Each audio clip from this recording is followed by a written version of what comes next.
Comment devenir freelance? Alors cette vidéo, c'est un plan d'action complet où je vais vous montrer personnellement comment je suis devenu freelance et j'arrive à avoir des revenus qui sont supérieurs à un SMIC tous les mois avec le freelance.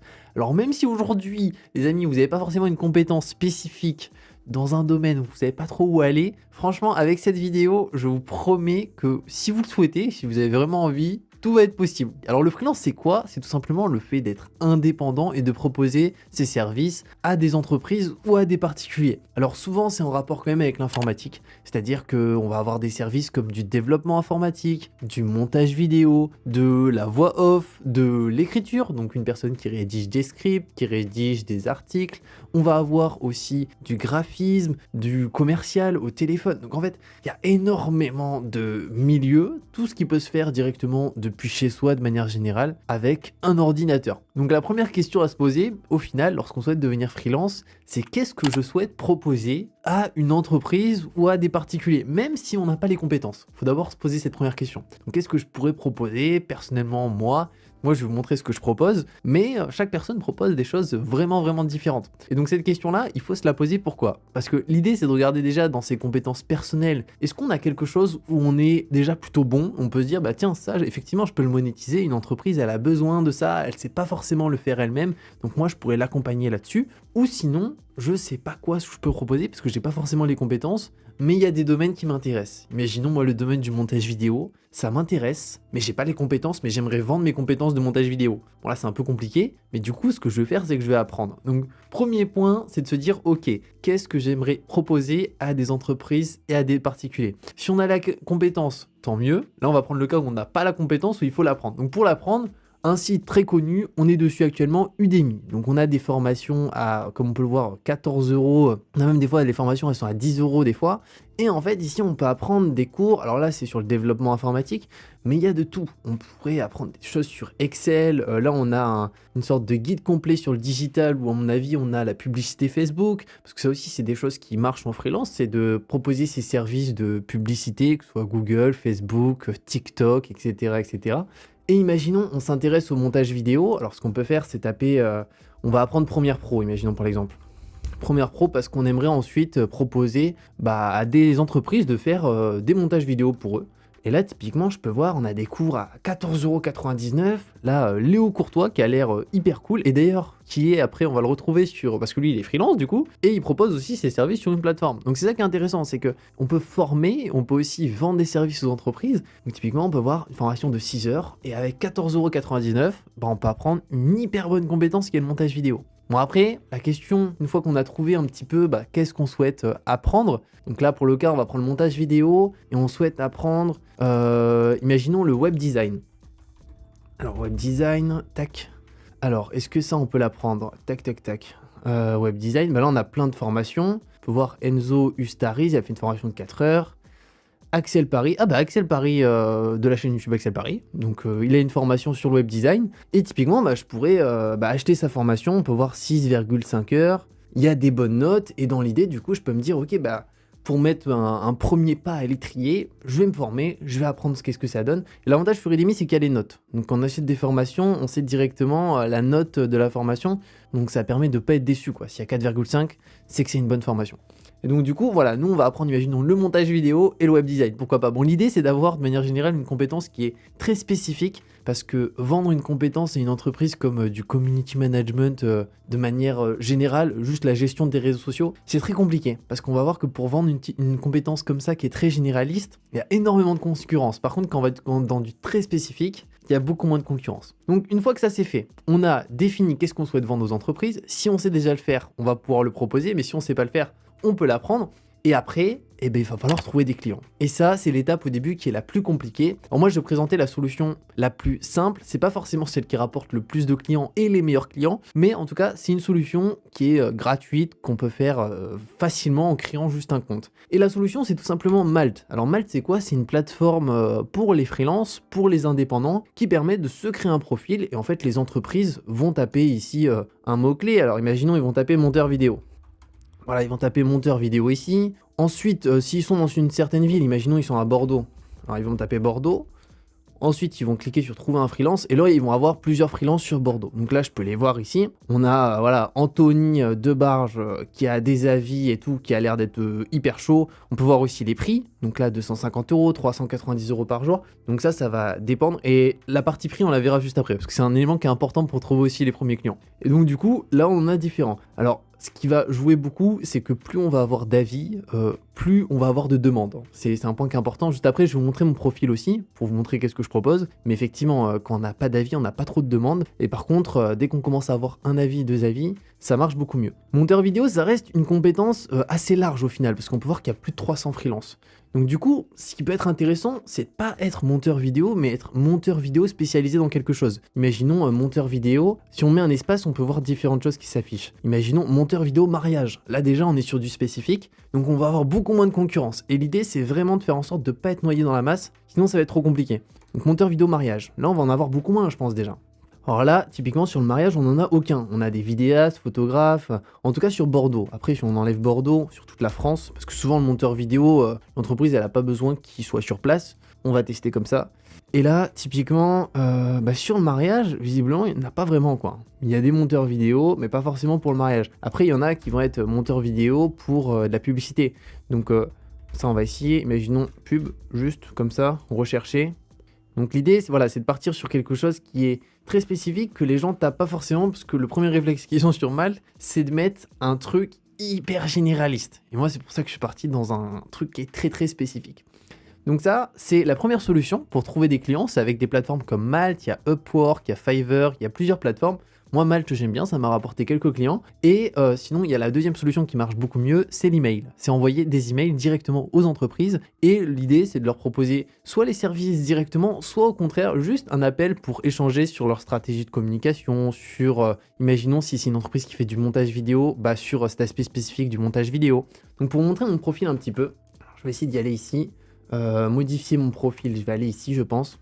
Alors là, on est sur mon profil. Là, on peut voir que moi, je me suis spécialisé sur YouTube. C'est-à-dire que c'est un truc quand même qui est très spécifique. Les entreprises s'intéressent de plus en plus à YouTube.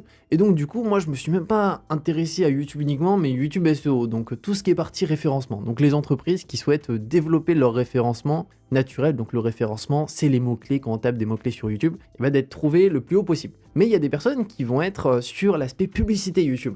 Donc, il faut toujours être très spécifique pour trouver des clients. Moi, au final, au total, j'ai fait 6 missions. Alors ça, c'est à travers Malte, parce que Malte, ça peut rapporter des missions. Mais ce qui marche le mieux, je trouve quand même personnellement, c'est l'email. Envoyer des emails à des entreprises, ça marche beaucoup mieux. Et ce qui marche aussi bien, c'est la recommandation. C'est qu'une fois qu'on a fait une mission sur Malte avec quelqu'un, cette personne va potentiellement recommander finalement notre compétence à d'autres personnes. C'est souvent une chef d'entreprise ou un chef d'entreprise, son entourage, c'est souvent aussi des chefs d'entreprise. Donc il y a de fortes chances qu'on soit recommandé. Et ça m'est arrivé pour 2 missions, donc comme quoi ça peut marcher. Donc du coup, on a un profil, ici on met une photo, ensuite on met sa compétence, qui est ici.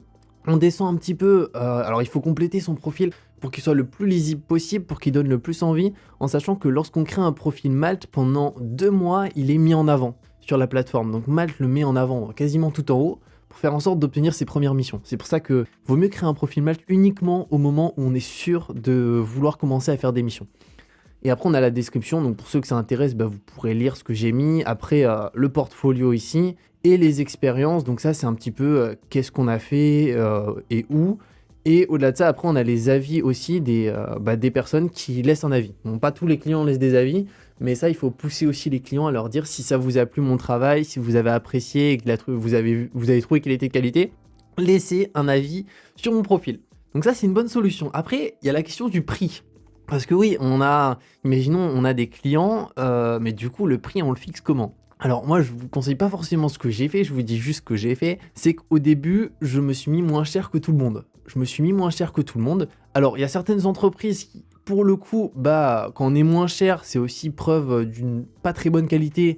Donc souvent, les grosses entreprises ne font pas forcément confiance. Par contre, le petit particulier ou la petite entreprise se dit « Waouh, Julien, il est pas cher, vas-y, let's go ». Et moi, ça m'a permis d'avoir les premiers clients comme ça. C'est pas forcément les clients les plus sympas, les plus faciles à gérer. Mais par contre, ça permet d'avoir le premier avis, la première mission.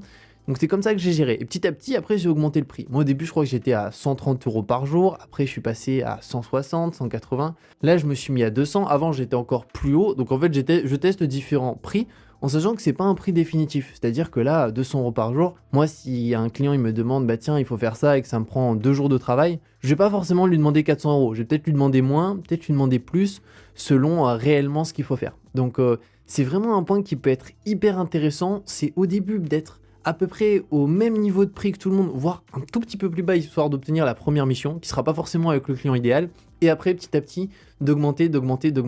Et il y a des personnes qui, du coup, font ça et qui aujourd'hui ont des prix très chers, mais c'est parce qu'elles ont pas mal d'avis, et une entreprise préfère travailler avec quelqu'un qui a 500 € par jour et qui, au final, a plein d'avis, qu'une personne qui a, imaginons, 0 avis et qui a 200 € par jour. Donc c'est cet aspect-là et cet entre-deux qui est pas facile à gérer. Et là, si on retourne sur mon profil, pour parler un petit peu, imaginons, de trucs spécifiques, on a aussi, imaginons, les graphistes. Alors, les graphistes, ici, on peut voir que ça, c'est très généraliste. Par contre, si on fait un espace, on a différentes choses qui s'affichent.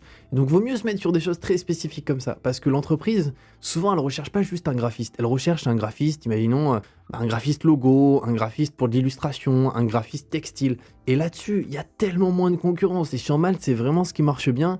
Et après, pourquoi pas, une fois qu'on a des avis, etc., partir sur quelque chose de généraliste. Mais au début, pour les premiers clients, du spécifique. Donc imaginons, on va mettre graphiste print. Donc là, c'est pour de l'impression. Rechercher. Tac. Et là, on va avoir différentes personnes qui s'affichent. Là, on peut voir qu'on a Mélanie, elle a 145 avis. Super Malteur, etc. Elle a un tarif de 490 € par jour. Et forcément, le fait qu'elle ait autant d'avis, etc., je pense qu'elle a beaucoup de demandes. Par contre, le point important aussi, c'est que le travail doit être d'extrêmement bonne qualité pour le client quand il y a des rendus, des audits, etc.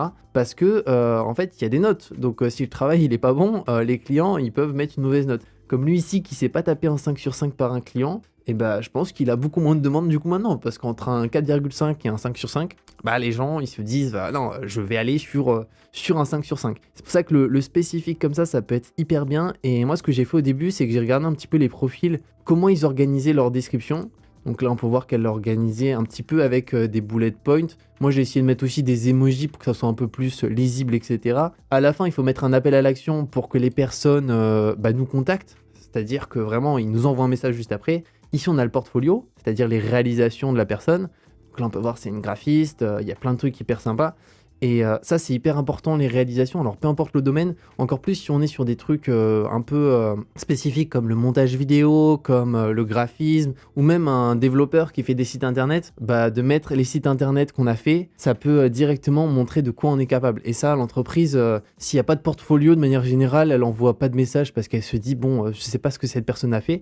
Et pour ça, souvent dans Udemy, ce qui est pas mal, ce que j'ai bien aimé ici, c'est que, alors non, là, on n'est pas sur Udemy, mais ici Udemy, imaginons ici la formation d'Axel. À mon avis, il y a certainement des exercices, alors je sais pas, je l'ai pas suivi, mais à mon avis, il y a certainement des exercices à l'intérieur qui nous permettent de créer quelque chose. Donc peut-être qui nous aident à créer un truc sur Adobe XD. Et donc du coup, on a un exemple d'une maquette qu'on a réalisée. Après, il suffit de la modifier, de la mettre à notre sauce pour vraiment montrer que c'est un truc original.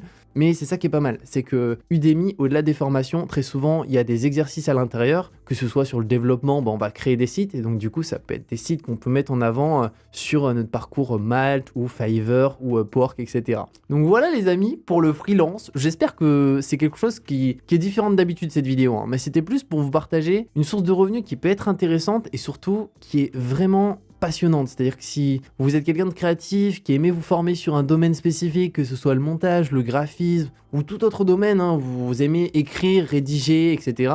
Il y a vraiment des personnes aujourd'hui qui proposent leurs services aux entreprises et c'est quelque chose qui marche bien. Moi personnellement, c'est aujourd'hui ma plus grosse source de revenus. Donc c'est pas forcément énorme, hein, je gagne pas 5000 balles avec le freelance, mais c'est une source de revenus qui me permet de bien vivre quand même de manière générale. Donc c'est une possibilité qu'on peut envisager sur des domaines spécifiques, c'est quelque chose qui marche bien. Après, le plus compliqué, c'est les premiers clients.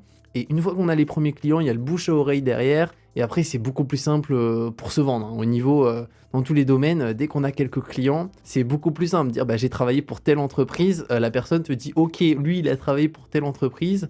C'est nickel. Donc, c'est des points qui peuvent être grave bien. Et souvent, c'est des missions qui sont pas forcément longues. Donc, on va avoir vraiment des petites missions, imaginons de graphisme, on va avoir une personne qui va nous dire tiens, moi j'aimerais en fait me faire une affiche qui va être sur des arrêts de bus pendant une semaine, j'en ai besoin dans 2 semaines, et est-ce que tu peux me faire travailler ? Donc du coup, après, on a 2 semaines pour réaliser cette mission d'affiche et on a des retours pour vraiment que ça corresponde à la personne. Et c'est hyper enrichissant en fait, c'est hyper cool. Et pour les personnes qui souhaitent pas forcément être avec un patron et qui aiment pas forcément cet aspect-là, parce que c'est une relation qui est quand même assez spécifique, moi j'ai un peu de mal, bah, le freelance, c'est une bonne alternative qui est dure à lancer au début, mais encore une fois, comme j'ai dit, une fois qu'on a les premiers clients, ça facilite vraiment le processus. Et après, il faut juste trouver des méthodes d'acquisition pour avoir les bons clients. Et pour moi, ce qui marche le mieux, et j'en ferai peut-être une vidéo hein, si ça vous intéresse, même si c'est pas forcément le sujet de la chaîne, je pense que ça peut peut-être intéresser certaines personnes, c'est la prospection. Donc que ce soit au téléphone, qui peut bien marcher, et par mail, parce que c'est hyper important bah, pour trouver de nouveaux clients. Voilà les amis, si ça vous a plu, n'hésitez pas à la liker, parce que c'était vraiment un guide complet, donc j'espère que ça vous a